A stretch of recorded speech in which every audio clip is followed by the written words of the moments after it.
Hey everyone, I'm excited to introduce you to Alvinnie Kwok, who I met through, actually, was it Aaron that we've met through that? Possibly. Aaron, Yeah, yeah, possibly.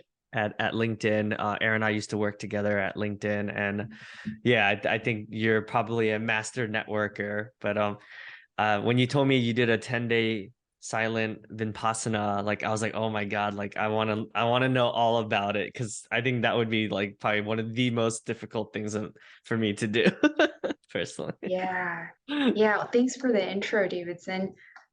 Yeah, so the retreat, I would also say it was one of the most difficult things I've done mentally and physically.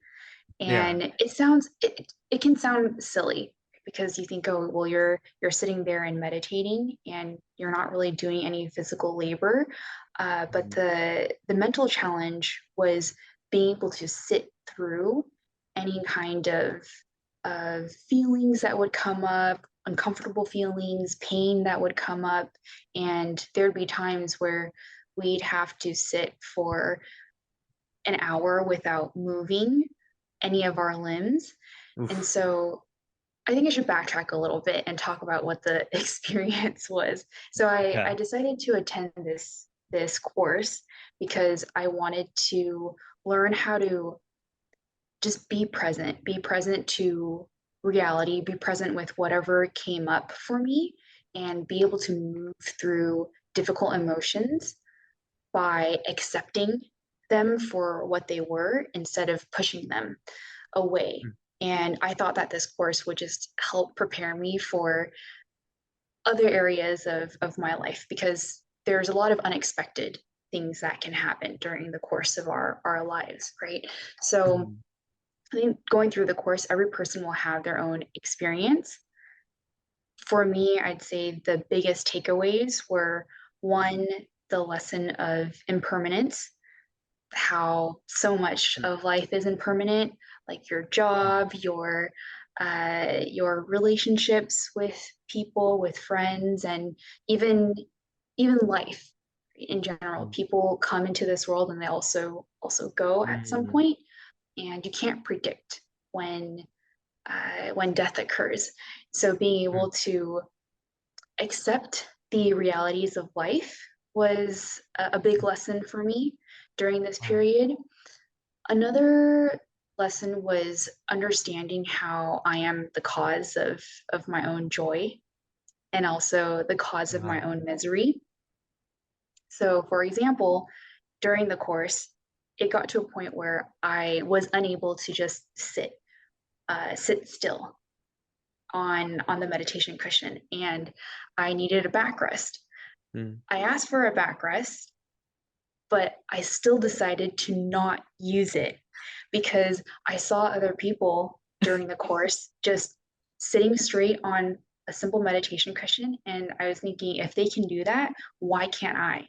Huh. And so I would force myself to not rely on the backrest. Huh. But then what happened internally was I started to build a lot of resentment towards myself, and I would be thinking, Oh. why is it so hard? Why does my knee hurt? Why does my back hurt? Why can't I do this? And so all these feelings would amplify, right? Wow. And eventually on day 8, I asked the teacher, is it okay if I am relying on a backrest? Like, am I cheating myself of this experience? Uh-huh. And her response to me was no. Like, why are you uh, creating, misery for yourself, right? The purpose of this meditation course is for you to learn.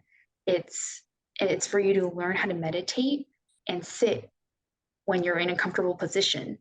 The Um. teacher does not tell you like you have to sit in an uncomfortable position. So it occurred to me, I was like, oh my gosh, I spent Uh-huh. 8 days with a resource, and yet I decided to not use that resource, to not rely on the help that I asked for. Huh. And it made me think about, okay, well, what other areas of my life do I create my own misery? Mm. And it was just very enlightening to go through this kind of of experience physically, Uh-huh. but also be able to gather insight that I could apply to other areas of life. So I want to pause there for a second. Those are some of the key takeaways that I had. Yeah, that's deep. So I think, well, I think it's fair, right? I think we always compare ourselves to others. So it's like, oh, these people, like, they seem so at peace and they're not complaining Yeah, about their back. Like, what makes them, how come they're not like struggling? Or maybe they are and we just don't know, right? It's like, exactly. yeah, that's Yeah, and you bring up a really good point about the comparison, this need for comparison that we may have. Mhm. And what was another lesson from this course was that you hear the term like comparison is a thief of joy, or this phrase, comparison is a thief of joy, right? Yeah. And this goes for anybody who ends up going through the course, is that my experience may be very different from yours.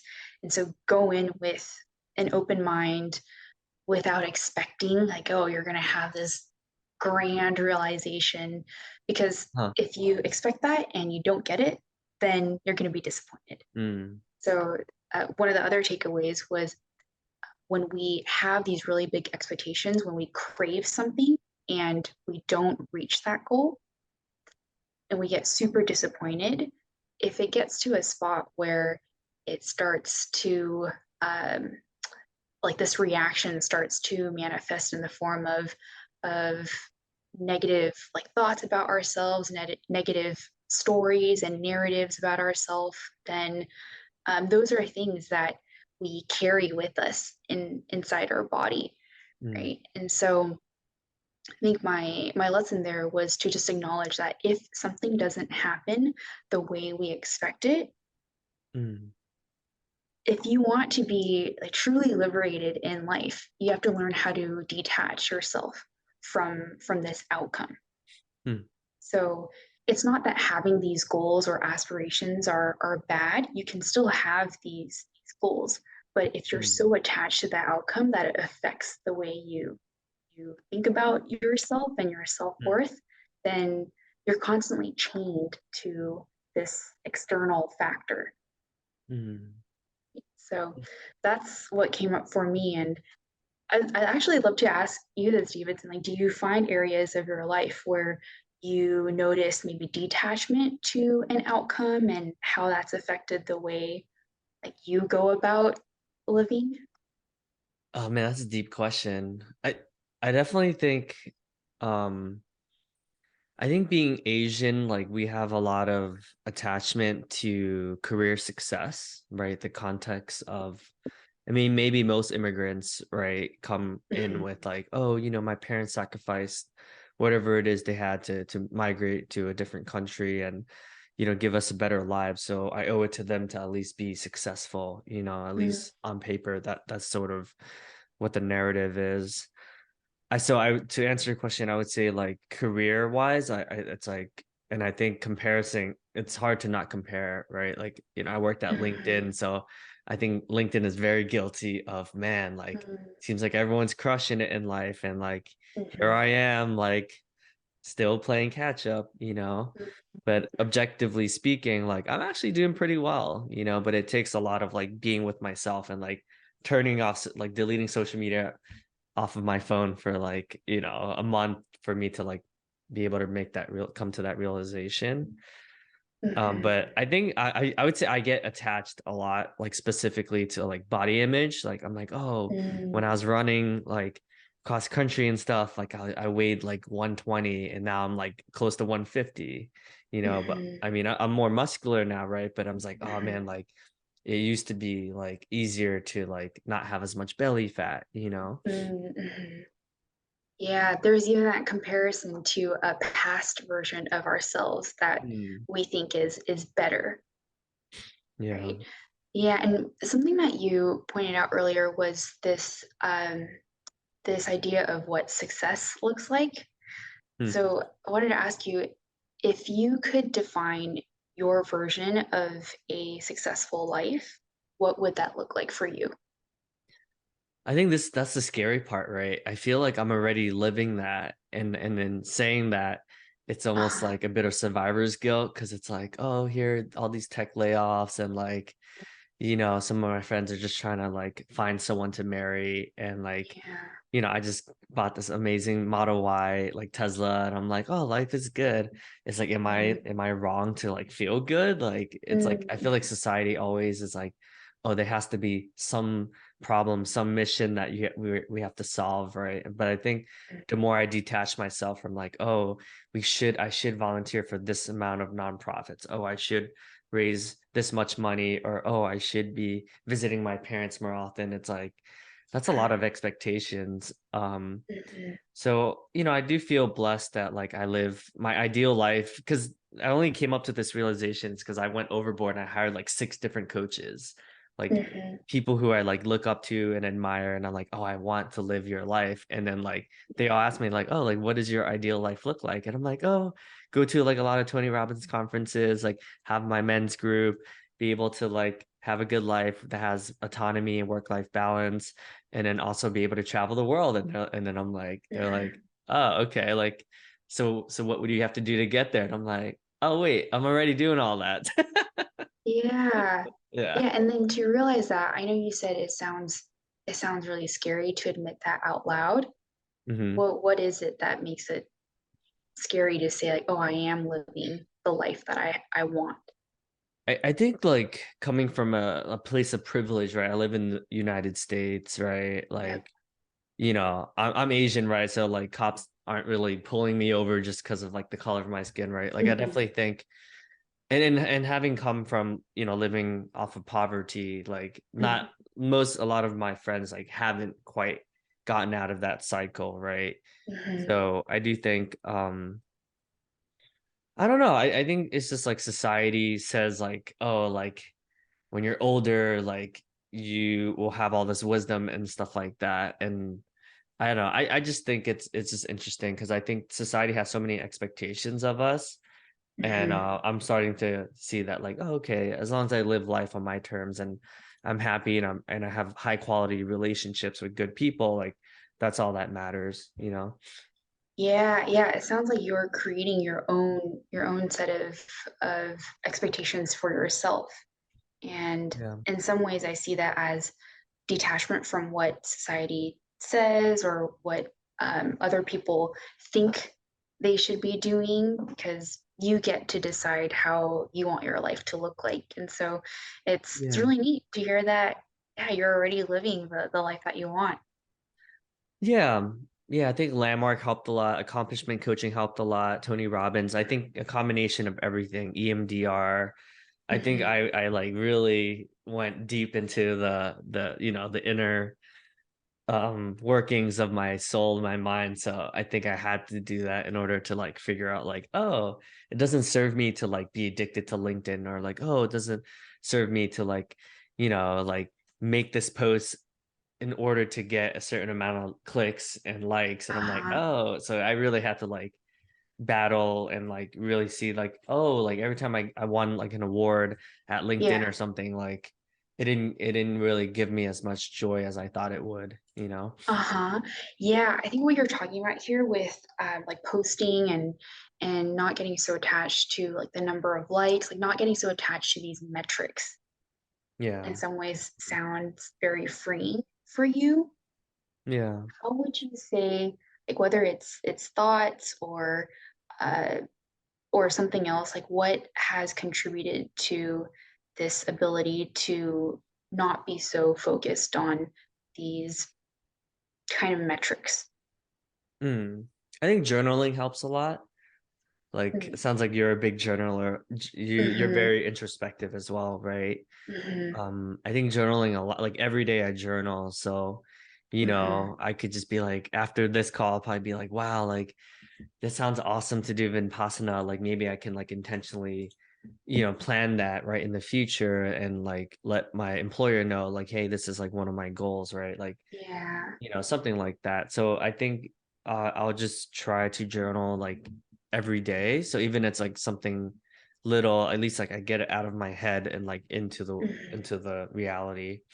Yeah, when it comes to these metrics too that we were talking about, like getting these awards at companies and like the number of likes or followers on Yeah. LinkedIn, I often see or hear people say like, oh, I really wanted my post to generate this number of impressions because Mhm. that's maybe correlated to how many people will be impacted by this post. But then I think that takes away from the intention of Mm. of sharing your knowledge in the first place, which is Mhm. I don't know, I guess everybody can have their own reasons for something like posting. Yeah. I think for me, when it comes to putting out knowledge there or um, yeah, putting out knowledge there, I look at it as just, hey, like why am I doing this? Doing this because just want to share. Mm. And my hope is that someone may find value and be able to apply whatever they get out of my content somewhere in their lives. And if Mm. it doesn't stick, like that is okay. And for me, that's very freeing to just say, okay, you Mm. know what? I don't care how many people see it, how many number of likes I get, because that's not why I'm doing this. So I Mm. think connecting back to the main reason why you're doing something has Mm. helped me. And I my guess is that maybe you resonate with some of that. Yeah, that's a good point. Because I do think, there's like two ways to look at it. I think there's like a lot of like, and maybe I'm judging here, right? But there's a lot of content that I used to relate to as like, why did this all this like weird content that I guess is maybe I look at it as like sometimes people want to detach from reality and like stupid things or like stuff that doesn't require a lot of thinking. Maybe those inherently get a ton of views on YouTube or Facebook or whatever because like it's in a way like escaping like the reality of life versus like Mhm, sometimes I'll put like really deep like mhm, topics, around like mhm, meaningful stuff, right? And like mhm, those don't always get like a lot of engagement.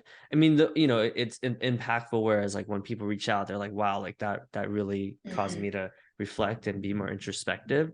So, but it definitely won't get like as many views, right? It'll be mhm, more of just like, so yeah, that's a deep topic. I do think to your point, when it's coming from like an authentic place, like a place of like for me like I'll write stuff that maybe at night like I'll wake up super early and I'm like, oh, I need to like I have this like spark of inspiration, like let me make a post about this or make a mhm, video about this.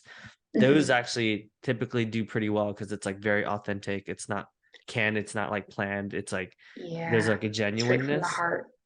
Yeah, Mhm. it sounds, and you're pretty good at that. It's if it feels like, right, or seems like. Thanks. I try.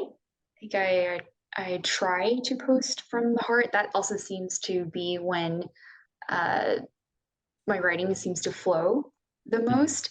And yeah, I just wanted to change the culture of of what people share. I think it's very refreshing when people show the imperfect sides of their life, Mm. and that it isn't all just um, like the truth is life isn't all butterflies and Yeah, rainbows. There's a lot of downs that people go through, and so we were just talking about my layoff yeah. here recently, and one thing that I learned from Vipassana was again that impermanence theme.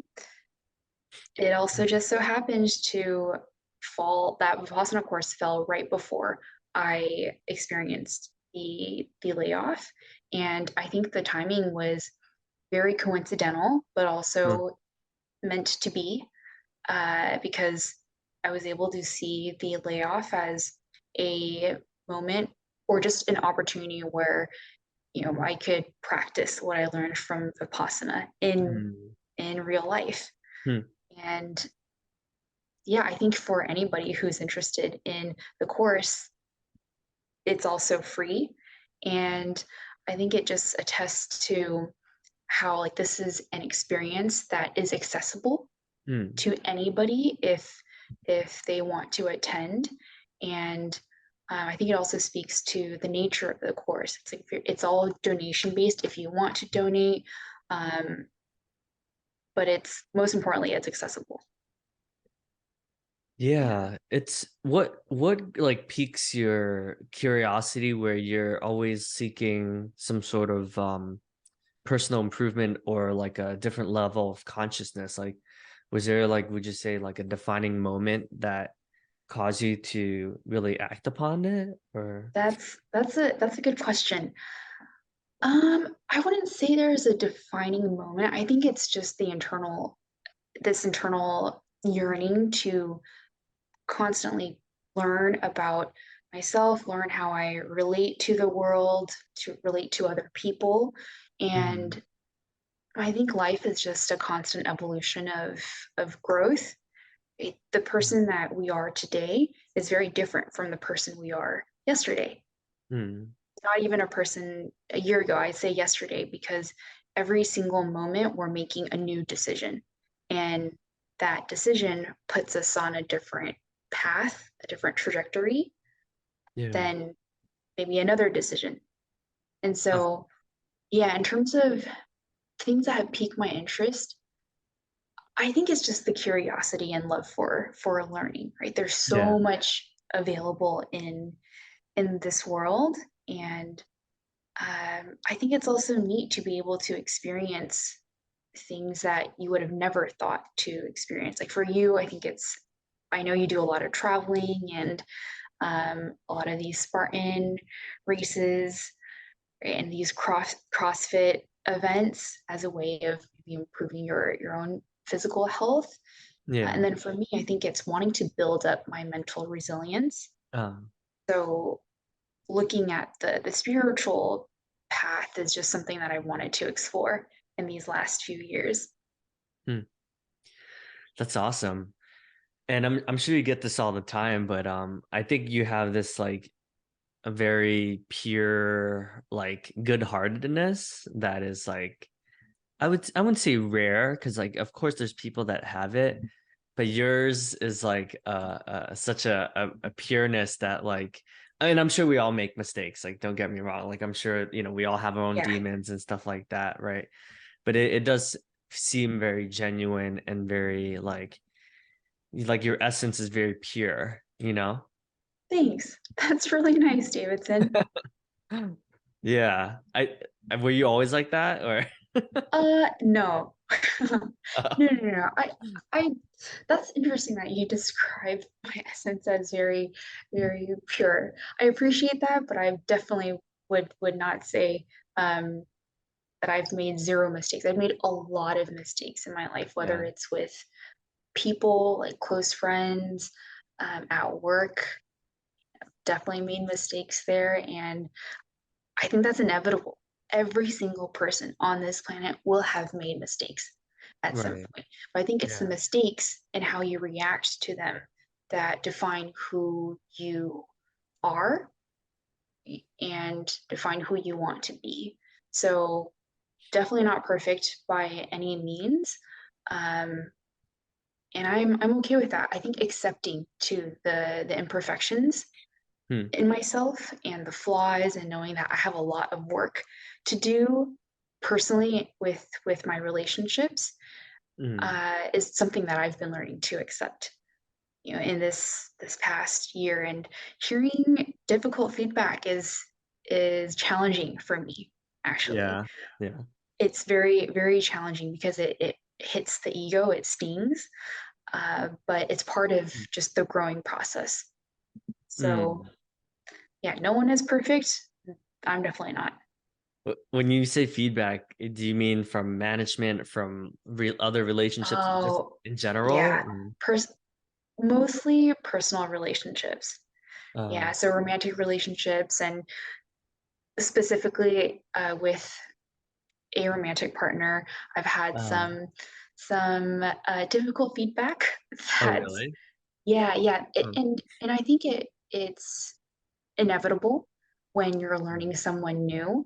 Um, but in a romantic context, like the way you are as a partner is very different from Mm. who you are, or it can be very different from who you are at work, right? So the way you communicate, for example, with your spouse is probably very different from how you would talk Yeah. to a friend or a colleague.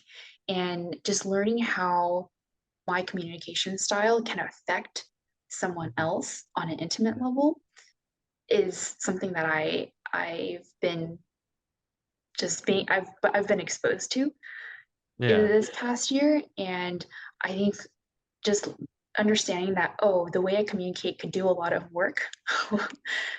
Mm. It's sometimes it hurts because you might think, oh, I'm such a great communicator, I'm such a good listener, and then your partner tells you, actually, like sometimes I don't feel listened to when you do this or when you don't do this.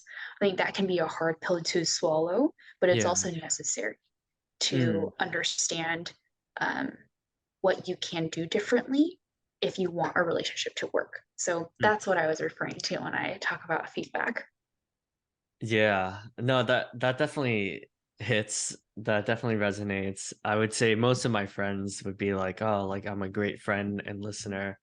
But yeah, I'm sure my wife would be like, "Well, sometimes he's not, right?" But I think, yeah, what I'm hearing from this conversation is that humanity and everything, that impermanence is a good takeaway, especially with Mhm. our careers. With Mhm. I someone that I know passed away recently, and I'm helping his wife set up a GoFundMe, right? And like he was like full of life, and then like literally like it just felt like the next day I'm like, wait, what? Like I felt like I was just talking to this dude. Oh, yeah. So crazy how like you said, like in a moment's notice, like that can all go away. And like you said, it's the impermanence is like a big takeaway.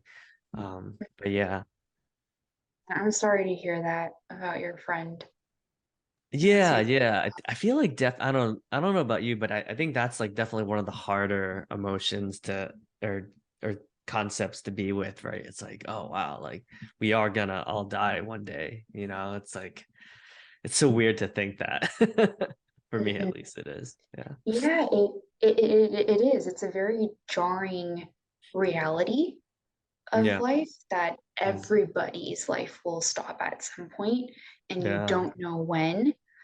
And I remember reading in The Untethered Soul, if you're Mm. familiar with the book by Michael Singer, Yeah. he talks about how instead of viewing death with fear, we can view death as a motivator, as a way to Mm. say, because we're all going to die at some point, like, what do you want to do with your time Mm. on Earth? And I've Mm. been just carrying that with me because I do think it's very powerful, and it makes you think about, well, if I have only X amount of years to make an impact on people in my life, what do I want to do with that time? How do I want to live? Who do I want to be? What kind of person do I want to be? And what kind of change I want to make in the world? So it is a very scary concept, but there's also that reality of it. Mm. Yeah. Well, yeah, no, I think you have to go soon, but I just want to acknowledge you for, the intentionality of the legacy that you want to leave, your presence, your ability to listen so deeply, understand people so compassionately with love. And yeah, you're such a unique human being, and I'm so glad that, we've stayed in touch. And yeah, I have no doubt that you're going to continue to support your clients to reach all of their goals, and just be such a huge clearing for everyone. And with every conversation you have with folks. Thanks, Davidson. I appreciate you. I appreciate you for hosting these calls and for staying connected with people in your community. I think that's one of your biggest strengths is to build these relationships wherever you go. And I'm just constantly inspired by your own growth and your eagerness to just share what you're learning with the world. So I'm always excited when I get to catch up with you. Yeah, And likewise. yeah, I'm excited to hear what comes up for you in these next few months. And you too. And for anyone who's listening, if you see any executive coaching opportunities or anything with leadership development, learning and development, and I think you mentioned a couple other things, right? What were some of the Oh, other people things? analytics. People analytics and Yeah, yeah, just learning and development roles, coaching, leadership positions. okay. I'd be open to just hearing what folks have out there. Oh, I might introduce you to my friend Clinton, who's like I think he leads like people analytics at Pepsi or something. I'll just connect you guys. Maybe that could be a good, Thanks. yeah. Thanks. I'd appreciate that. Thanks, Awesome. Davidson. Cool, everyone. Well, I'll tag you in. I'll tag your LinkedIn. Are there any other ways people can keep stay in touch with Reach- you or reach out to you? Yeah, I think LinkedIn is great. And yeah, LinkedIn is great. We'll just Okay, keep it there. perfect. So I'll make a link to your LinkedIn and we'll chat soon. Take care. Thanks, Davidson. All right. See you, everyone.